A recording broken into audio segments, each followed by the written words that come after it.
Hello everyone, स्वागत है आप सभी का फॉप्स के ऑनलाइन प्लेटफॉर्म पे। तो हम लोगों ने दिल्ली पुलिस कांस्टेबल और हेड कांस्टेबल को टारगेट करते हुए ये क्वेश्चंस का जो सीरीज चला रखा है, जिसमें आज हमारी साइंस की चौथी क्लास है। तो आगे इसे शुरू करते हैं। आज का जो हमारा टॉपिक है, इससे पहले मैं ह्यूमन बॉडी के बारे में, सेल के बारे में आपको सारी चीज़ें बता चुका हूँ और वो चीज़ें हम डिस्कस कर चुके हैं। आज का जो हमारा टॉपिक है वो किससे रिलेटेड है, तो आज हम पढ़ने जा रहे हैं genetics and evolution. Genetics and evolution आज जो हमारे क्वेश्चन होंगे वो इस चैप्टर से रिलेटेड होंगे, अनुवांशिकी और विकास से रिलेटेड। चलो फिर शुरू करते हैं, देखते हैं एक एक करके ये क्वेश्चन। स्क्रीन पे जो पहला क्वेश्चन है, that is who is called father of genetics. अनुवांशिकी का जनक किसे कहा जाता है, जेनेटिक्स का फादर किसे कहा जाता है। देखो इसका आंसर जो है चार्ल्स डार्विन हो जाएगा, सॉरी जेनेटिक्स है मेंडल हो जाएगा। इसका आंसर हमारा मेंडल। देखो मेंडल की जहां तक बात की जाए, थोड़ा इसके बारे में जानते हैं। मेंडल का जन्म 1822 में हुआ था। मेंडल ऑस्ट्रिया के वियना का रहने वाला था और यहीं के, और एक चर्च में पादरी था। ये father priest in church, he was a priest in church. Church में पादरी था और इसने अपने चर्च के ही गार्डन में मटर के पौधों पर गार्डन पी पर एक्सपेरिमेंट किया। क्वेश्चन ये भी पूछते हैं कि मेंडल ने अपना एक्सपेरिमेंट किसके ऊपर किया था, मटर के पौधों पर किया था, गार्डन पी के ऊपर किया था। ठीक है, तो इसका आंसर आपका मेंडल हो जाएगा। अगला क्वेश्चन देखते हैं। नेक्स्ट क्वेश्चन है Mendel law are based on which plant. अभी थोड़ी देर पहले ही हमने डिस्कस भी किया कि मेंडल ने अपने प्रयोग किस पौधे पे किए थे, किस प्लांट के ऊपर इसका एक्सपेरिमेंट था। पीछे बता के आया हूं आपको, इसका आंसर पी हो जाएगा, मटर। मटर के पौधों पर इसका एक्सपेरिमेंट था। ये पी का साइंटिफिक नेम है जो आप देख रहे हो, पाइजम सेटाइवम। पाइजम सेटाइवम ये पी का साइंटिफिक नेम है, इंपॉर्टेंट है। इसको आप ध्यान भी रखेंगे, पूछ दिया जाता है। गार्डन पी कहते हैं इसको,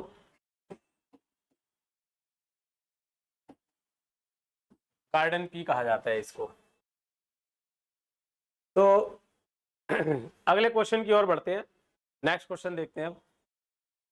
अगला क्वेश्चन है the unit of heredity is called. Heredity क्या होता है? वंशानुगति, मतलब एक पीढ़ी से दूसरी पीढ़ी कैरेक्टर का ट्रांसफर होना, एक जनरेशन से अगले जनरेशन कैरेक्टर का ट्रांसफर होना। तो जैसे अगर हम जेनेटिक मटेरियल की बात करें तो क्या होता है कि हमारे सेल के न्यूक्लियस में क्रोमोसोम्स पाए जाते हैं। हमारे अंदर टोटल 46 क्रोमोसोम्स होते हैं, या फिर आप कह सकते हो 23 पेयर्स क्रोमोसोम होते हैं। तो इन क्रोमोसोम के ऊपर पाए जाते हैं डीएनए, और इस डीएनए के ऊपर पाया जाता है जीन, और इस जीन पे ही कैरेक्टर होता है। यानी कि हेरिडिटी की अगर हम यूनिट की बात करें तो इसका आंसर हमारा क्या होना चाहिए, जीन होना चाहिए, जीन। देखो वहीं अगर आपसे पूछा होता जेनेटिक मटेरियल क्या होता है हमारे अंदर, जेनेटिक मटेरियल, तो जेनेटिक मटेरियल हमारे अंदर डीएनए हो जाता है। ठीक है, और कुछ वायरस होते हैं, कुछ वायरस होते हैं जिनमें जेनेटिक मटेरियल आरएनए होता है। ठीक है, जैसे कि TMV virus, tobacco mosaic virus. ठीक है, जैसे कि एचआईवी वायरस। इन सब में आप जेनेटिक मटेरियल क्या पाओगे, आरएनए पाओगे। RNA as a genetic material पाओगे वायरस के अंदर। वरना वैसे इनको छोड़ दो कुछ वायरसेस को, तो सब में जेनेटिक मटेरियल डीएनए ही होता है, और इस डीएनए पे जीन होते हैं, और ये जीन ही यूनिट माना गया है हेरिडिटी का। इसी को अनुवांशिकी का यूनिट माना गया, इकाई माना गया है। आते हैं नेक्स्ट क्वेश्चन की तरफ। अगला क्वेश्चन हमारा है कि genes are located on, genes are located on. देखो ये बड़ा ही सिंपल सा क्वेश्चन है, इसको हम डिस्कस भी कर चुके हैं पीछे। जैसे कि आपको मैंने बताया कि न्यूक्लियस में, सेल के न्यूक्लियस में क्या होता है, क्रोमोसोम, क्रोमोसोम के ऊपर डीएनए, और डीएनए के ऊपर जीन। तो यहाँ पे डीएनए तो कहीं दिख नहीं रहा, तो इसका आंसर क्या हो जाएगा, क्रोमोसोम ही हो जाएगा। ठीक है, गुणसूत्र, गुणसूत्र ही इसका आंसर हो जाएगा। क्रोमोसोम की जहां तक बात की जाए अगर हम गुणसूत्र की बात करें तो हमारे अंदर 46 क्रोमोसोम होते हैं, और इस 46 क्रोमोसोम को आप इस तरह से डिवाइड कर सकते हो।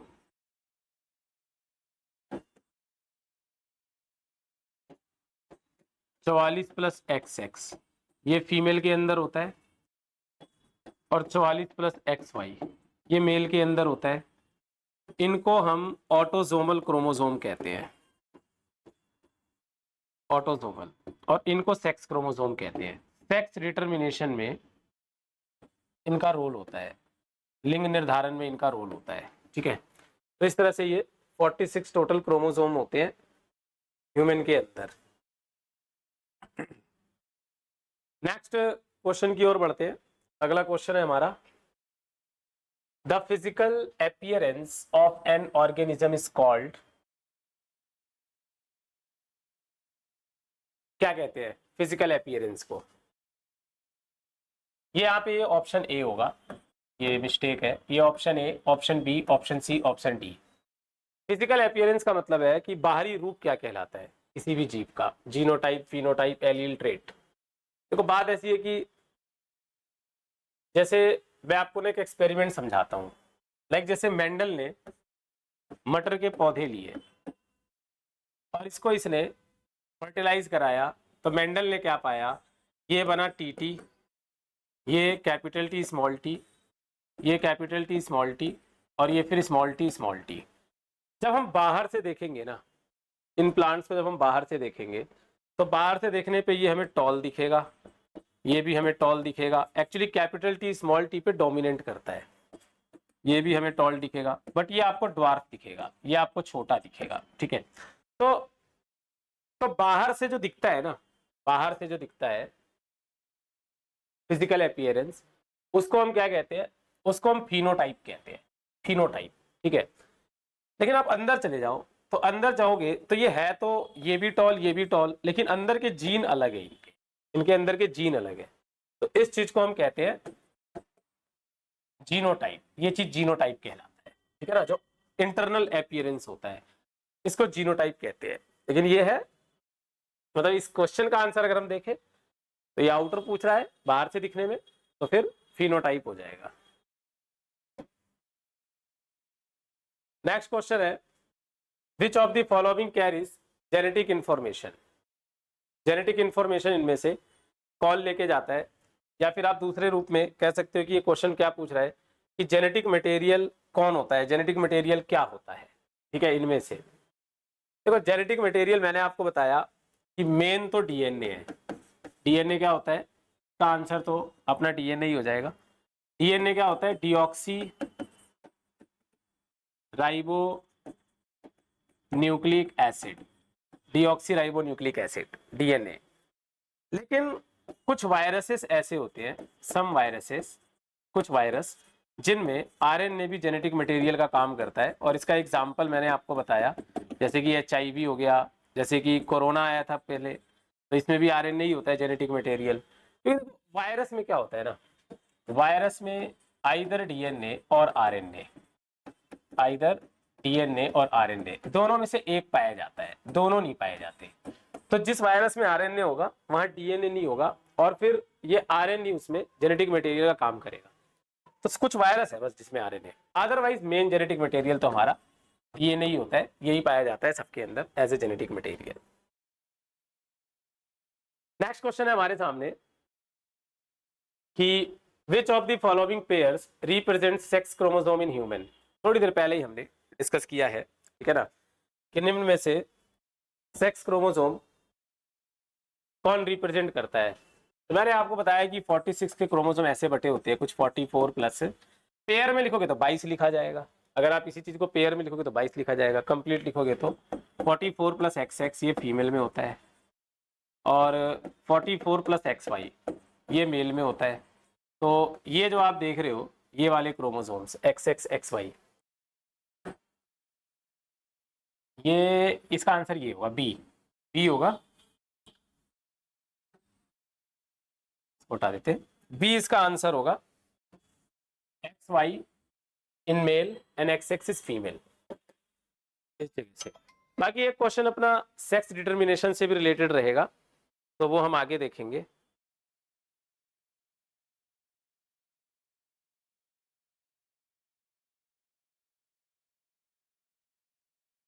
नेक्स्ट क्वेश्चन है डाउन सिंड्रोम।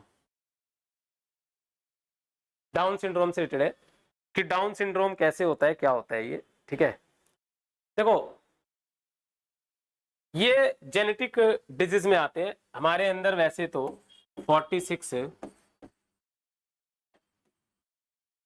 क्रोमोसोम्स होते हैं, लेकिन कई बार क्या होता है कि क्रोमोसोम की संख्या बढ़ भी जाती है तो वो बीमारी हो जाती है। जैसे ये जो आप डाउन सिंड्रोम देख रहे हो, इसमें एक क्रोमोसोम एक्स्ट्रा पाया जाता है, ज्यादा पाया जाता है। इसमें 47 क्रोमोसोम होते हैं, 47। तो वही है कि एक्स्ट्रा क्रोमोसोम नंबर 21, इसमें एक्स्ट्रा क्रोमोसोम पाया जाता है, ठीक है। 47 गुणसूत्र होते हैं। वहीं जैसे एक टर्नर सिंड्रोम भी होता है। तो टर्नर सिंड्रोम बीमारी में आपके 45 ही क्रोमोसोम्स पाए जाएंगे। इसमें एक क्रोमोसोम कम पाया जाता है, 45 ही क्रोमोसोम्स पाए जाते हैं टर्नर सिंड्रोम में।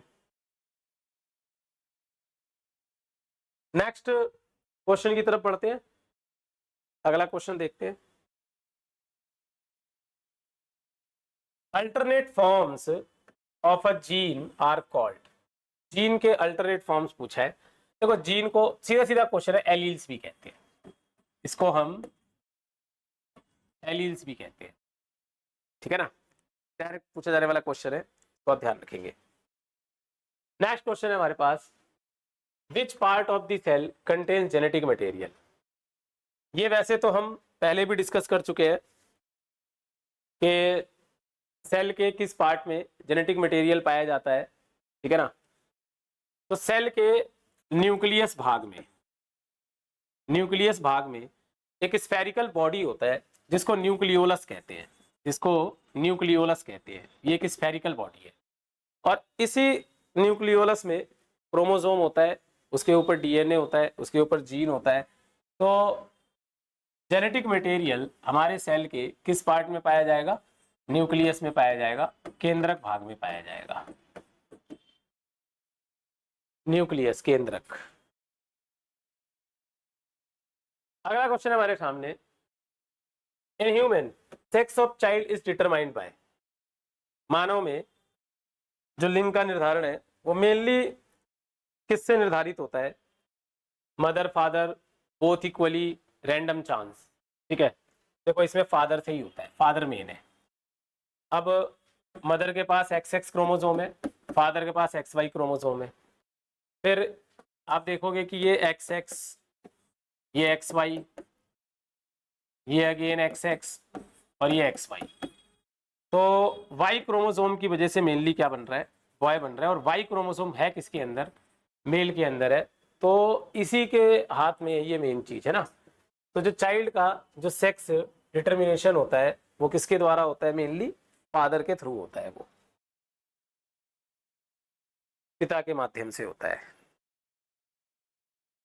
नेक्स्ट क्वेश्चन की ओर बढ़ते हैं। अगला क्वेश्चन है, देखो ये ब्लड ग्रुप से रिलेटेड है कि चाइल्ड है, इसका ब्लड ग्रुप O है, तो इसके पेरेंट्स का ब्लड ग्रुप क्या होगा, इसका पेरेंट्स का ब्लड ग्रुप इनमें से क्या हो सकता है। देखो, O, ठीक है ना, ब्लड ग्रुप O। अगर AB होगा तो इनका इफेक्ट जरूर देखने को मिलेगा बच्चों में। हालांकि इसमें हेट्रोजाइगस और होमोजाइगस का भी चक्कर होता है, ठीक है ना।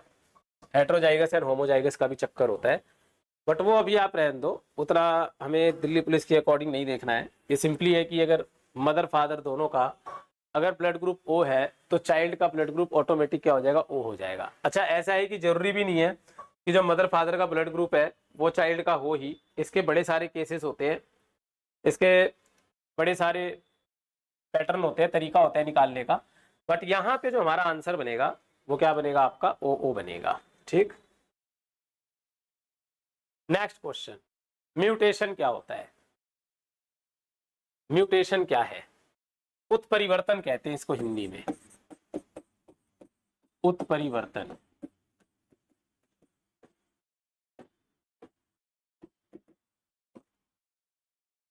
म्यूटेशन होता है sudden change in genetic material, यानी या DNA sequence, change in genetic material, ठीक है।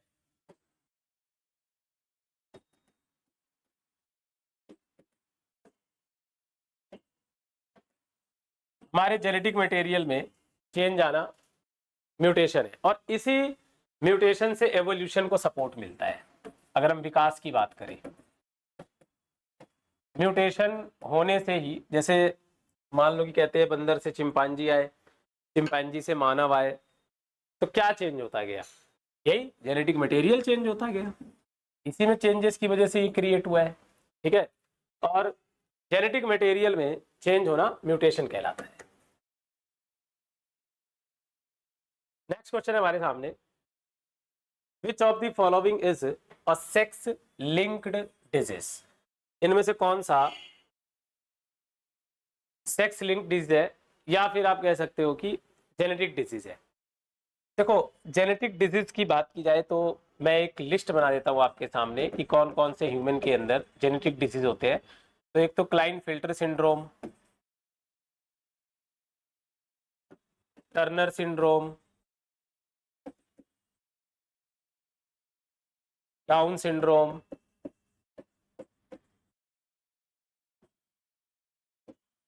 कलर ब्लाइंडनेस, हीमोफीलिया, ये सारे के सारे जेनेटिक डिजीज है। तो यहाँ पे हमारा आंसर क्या हो जाएगा? कलर ब्लाइंडनेस हो जाएगा, कलर ब्लाइंडनेस। देखो, डायबिटीज भी जेनेटिक्स होता है, बट सारे नहीं होते, लेकिन जो कलर ब्लाइंडनेस है जेनेटिक्स ही होता है, और कोई वजह नहीं है इसकी, ये एक जनरेशन से दूसरे जनरेशन ही आता है। कलर ब्लाइंडनेस रोग में क्या होता है कि जो पेशेंट है, जो पर्सन है, वो रेड एंड ग्रीन, इन दो कलर के बीच में भेद नहीं बता पाता, उसको ये कलर पहचानने में दिक्कत होती है। और कलर ब्लाइंडनेस का पता लगाने के लिए एक टेस्ट भी होता है जिसको इशिहारा चार्ट के नाम से जाना जाता है, इशिहारास चार्ट। ये इशिहारा यूनिवर्सिटी ऑफ टोक्यो में, यूनिवर्सिटी ऑफ टोक्यो में प्रोफेसर था, और इसी ने इस चार्ट का निर्माण किया था, और इस चार्ट से ही हम ये पता लगा सकते हैं किसी को कलर ब्लाइंडनेस है कि नहीं। पढ़वाया जाता है, इस पे अक्षर होते हैं, ठीक है ना, अल्फाबेट, नंबर, ये सारी चीजें होती है इस पे, और रीड कराते हैं। जिसको ये प्रॉब्लम होगी वो उसको सही से रीड नहीं कर पाएगा, गलत रीड करेगा वो। नेक्स्ट क्वेश्चन है हमारे सामने, the study of heredity and variation is called. बड़ा इजी सा क्वेश्चन है कि वंशानुगति और परिवर्तन का अध्ययन क्या कहलाता है। तो इजी सा क्वेश्चन है, पूरा चैप्टर ही वही चल रहा है, तो इसका आंसर हो जाएगा जेनेटिक्स। जेनेटिक्स इसका आंसर हो जाएगा। साइटोलॉजी तो आपका होता है study of cell, cytology study of cell. Morphology होता है किसी के आउटर स्ट्रक्चर को पढ़ना, एक्सटर्नल फीचर जब हम किसी का पढ़ते हैं, जब हम किसी के बाह्य संरचना के बारे में पढ़ते हैं, तो ये मॉर्फोलॉजी कहलाता है। फिजियोलॉजी तो जनरली हम अपने अंदर के डाइजेशन को पढ़े, रेस्पिरेशन को पढ़े, किसी ऑर्गेनिज्म के बारे में पढ़े, ठीक है ना, तो उस चीज को फिजियोलॉजी कहते हैं। हाँ, ये है कि फिजियोलॉजी में हम मेनली इंटरनल पार्ट के बारे में पढ़ते हैं, जैसे कि एक और टर्म है एनाटॉमी भी है, एनाटॉमी। तो ये क्या होता है? स्टडी ऑफ इंटरनल फीचर्स, जो आंतरिक संरचना का अध्ययन होता है, वो चीज एनाटॉमी कहलाती है। बाकी यहां अगर हम देखें तो हेरिडिटी और वेरिएशन के स्टडी के बारे में पूछा है, तो इसका आंसर आपका क्या होगा? इसका आंसर जेनेटिक्स हो जाएगा। चलो अब हम अगले क्वेश्चन की तरफ बढ़ते हैं। नेक्स्ट क्वेश्चन देखते हैं। अगला क्वेश्चन है, theory of natural selection was proposed by. ये थ्योरी एवोल्यूशन से रिलेटेड है। जैसे कि आज का हमारा जो टॉपिक है, मैंने पहले ही आपको बताया कि जेनेटिक्स एंड एवोल्यूशन से रिलेटेड है, अनुवांशिकी और विकास से संबंधित। ठीक है, तो नेचुरल सिलेक्शन थ्योरी जो है ये किसने दिया था? डार्विन ने। डार्विन के द्वारा ये दिया गया था। ठीक है, डार्विन के बारे में कुछ और पॉइंट जानते हैं। डार्विन को हम फादर ऑफ एवोल्यूशन कहते हैं, विकास का जनक कहते हैं। इन्होंने एक बुक लिखी, ऑरिजिन ऑफ स्पीशीज। पूछ दिया जाता है कि ऑरिजिन ऑफ स्पीशीज पुस्तक की रचना किसके द्वारा की गई थी? तो यह पुस्तक डार्विन ने लिखी थी। और डार्विन ने एवोल्यूशन से रिलेटेड ये थ्योरी दी जिसको नेचुरल सिलेक्शन कहा जाता है। ठीक है ना। अच्छा, एवोल्यूशन से रिलेटेड म्यूटेशन थ्योरी भी है। जो वर्ड हम पहले म्यूटेशन पढ़ के आए हैं पीछे, म्यूटेशन थ्योरी भी है एवोल्यूशन से रिलेटेड। मैंने बताया था ना कि जेनेटिक मटेरियल चेंज होने से ही एवोल्यूशन होता है। तो म्यूटेशन थ्योरी किसने दी थी? ह्यूगो डेवरीज ने दी थी। म्यूटेशन थ्योरी ह्यूगो डेवरीज के द्वारा दी गई थी। चलिए आगे देखें। अगला क्वेश्चन वही आ गया जो हम पीछे डिस्कस करके आए हैं। The book origin of species was written by, पुस्तक ऑरिजिन ऑफ स्पीशीज किसने लिखा था? तो ये पुस्तक, इसका आंसर सिंपल डार्विन हो जाएगा। चार्ल्स डार्विन के द्वारा ये बुक लिखी गई है, ध्यान रखेंगे। लेमार्क की भी एक थ्योरी है एवोल्यूशन से रिलेटेड, जिसको हम इनहेरिटेंस ऑफ एक्वायर्ड कैरेक्टर के नाम से जानते हैं। हालांकि फेल थ्योरी है, इतना इंपॉर्टेंट नहीं है ये। ठीक है, बट हाँ रिलेटेड लेमार्क भी है एवोल्यूशन की थ्योरी से। बाकी ये जो ऑरिजिन ऑफ स्पीशीज आप देख रहे हो, ये बुक है, और ये बुक लिखा है डार्विन ने, चार्ल्स डार्विन ने। नेक्स्ट क्वेश्चन की ओर बढ़ते हैं। अगला क्वेश्चन है, according to Darwin evolution occurs due to. Darwin के अनुसार जो विकास है वो किस कारण से होता है? इवोल्यूशन जो है उसकी वजह क्या है? देखो, use and disuse of organ जो है ये लेमार्क से रिलेटेड है। अभी जो मैंने पीछे आपको पढ़ाया इनहेरिटेंस ऑफ एक्वायर्ड कैरेक्टर, वो लेमार्क से रिलेटेड है। म्यूटेशन की बात करें, ये अलग थ्योरी है जो कि ह्यूगो डेवरीज ने दिया। ये आप रहने दो, ये कोई थ्योरी नहीं है यहाँ पे, हाइब्रिडाइजेशन। ठीक है तो डार्विन ने जो इवोल्यूशन का वजह बताया वो नेचुरल सिलेक्शन, पीछे भी आया था ये हमारा। ठीक है ना। नेचुरल सिलेक्शन जो है डार्विन ने इसे प्राकृतिक चयन कहते हैं इसको हिंदी में। तो प्राकृतिक चयन को डार्विन ने एवोल्यूशन का रीजन बताया है, कारण बताया है।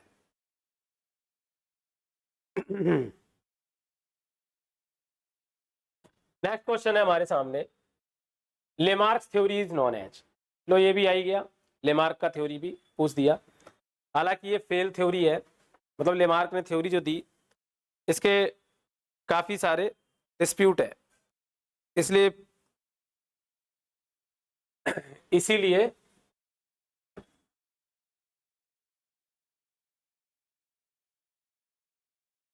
इस थ्योरी के बारे में पूछा जाता है। तो लेमार्क की जो थ्योरी है वो इनहेरिटेंस ऑफ एक्वायर्ड कैरेक्टर है, उपार्जित गुणों का अधिकार। बाकी थ्योरी अगर आप देखोगे तो बता चुका हूं मैं पहले ही किस किसने दिया। ठीक है ना। लेमार्क की थ्योरी का यही नाम है, इस नाम से जाना जाता है। यूज एंड डिसयूज भी कहते हैं, यूज एंड डिसयूज। लेमार्क ने कहा कि जो ऑर्गन हम रेगुलर यूज करते हैं वो हमारे अंदर काम का रहता है, और जिस ऑर्गन का यूज कर रहा कोई ऑर्गेनिज्म बंद कर देता है तो वो उसके अंदर वेस्टिजियल हो जाता है, फिर वो उसके अंदर काम का नहीं रह जाता। ठीक है ना। तो यही चीज है ये थ्योरी। नेक्स्ट क्वेश्चन देखते हैं अब। अगला है सर्वाइवल ऑफ द फिटनेस, किसने दिया था? सर्वाइवल ऑफ द फिटनेस ये नेचुरल सिलेक्शन से रिलेटेड है, ये सर्वाइवल ऑफ फिटनेस। और जब ये नेचुरल सिलेक्शन से रिलेटेड है, तो आपको फिर समझ भी आ गया होगा इसका आंसर क्या होना चाहिए कि नेचुरल सिलेक्शन किसने दिया थ्योरी, तो डार्विन ने। तो इसका आंसर हमारा हो जाएगा Darwin. Darwin is the right answer. Next question, the first life originated in, बड़ा ही अच्छा क्वेश्चन है, या फिर आप कह लो कि life is not possible without, ऐसे भी पूछा जाता है। लाइफ इज नॉट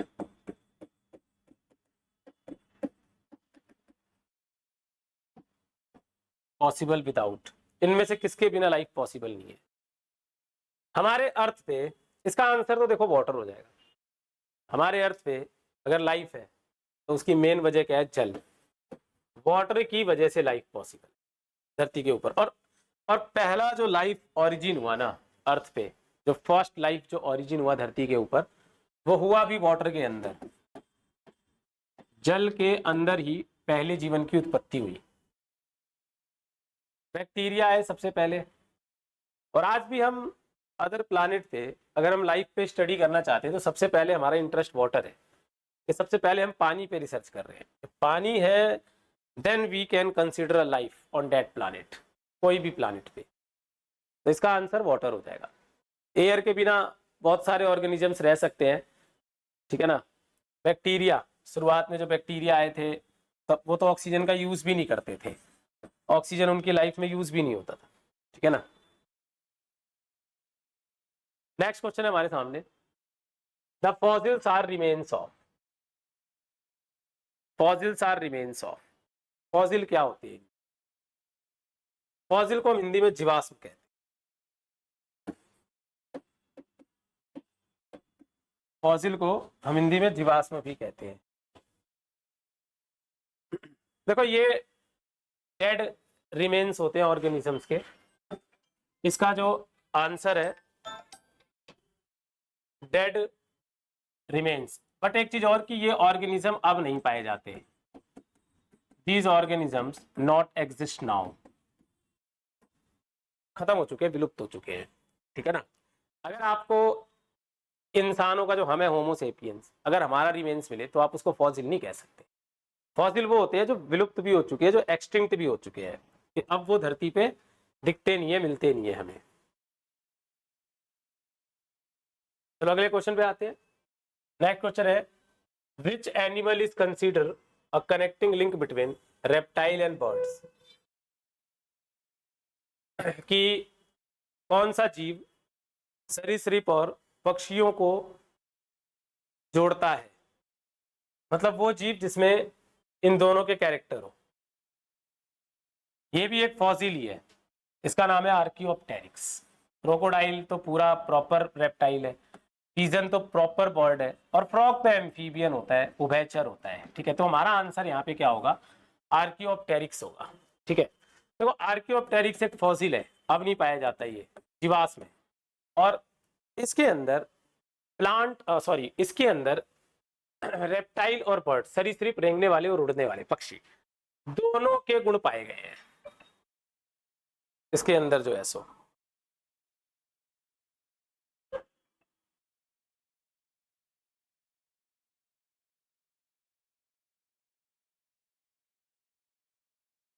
चलो अगले क्वेश्चन पे आते हैं। अब नेक्स्ट क्वेश्चन की तरफ बढ़ते हैं। आई होप कि यहाँ का आपको कंप्लीटली समझ आ गया होगा।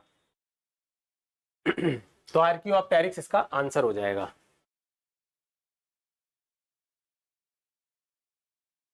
नेक्स्ट क्वेश्चन है हमारे सामने, विच of the following is the most evolved species. अभी के टाइम मतलब पूछ रहे सबसे इवॉल्व या सबसे एडवांस स्पीशीज इनमें से क्या है? Reptile, amphibian, mammals, fish. देखो अभी के टाइम पे जो सबसे एडवांस है वो माने जाते हैं आपके मैमल। मैमल को सबसे एडवांस स्पीशीज माना जाता है, ठीक है। इसका आंसर मैमल्स हो जाएगा, स्तनधारी। और इसको क्रम में लिखोगे तो पहले फिश आए हैं, फिर फिश के बाद आते हैं एम्फीबियन, फिर एम्फीबियन के बाद आते हैं रेप्टाइल एडवांस के मामले में, फिर रेप्टाइल के बाद आते हैं एप्स, पक्षी उड़ने वाले, और फिर आते हैं मैमल्स। इस तरह से आ जाते हैं। और ये सारे के सारे वर्टिब्रेट्स हैं, सारे के सारे ये वर्टिब्रेट्स हैं, मेरुदंड पाया जाता है।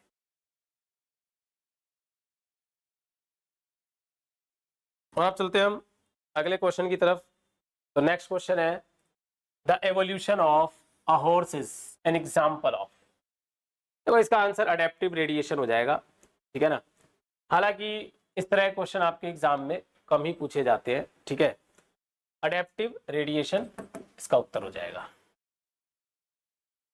चलो, तो ये सारे आपके जेनेटिक्स एंड एवोल्यूशन से रिलेटेड क्वेश्चंस थे, और ये सारे ही बहुत अच्छे अच्छे क्वेश्चन थे जो अक्सर एग्जाम में आते रहते हैं, ठीक है ना। तो आप इन सारे क्वेश्चंस की अच्छे से प्रैक्टिस करें। मिलते हैं हम लोग अगले लेक्चर के साथ, तब तक आप अपना ख्याल रखें। धन्यवाद।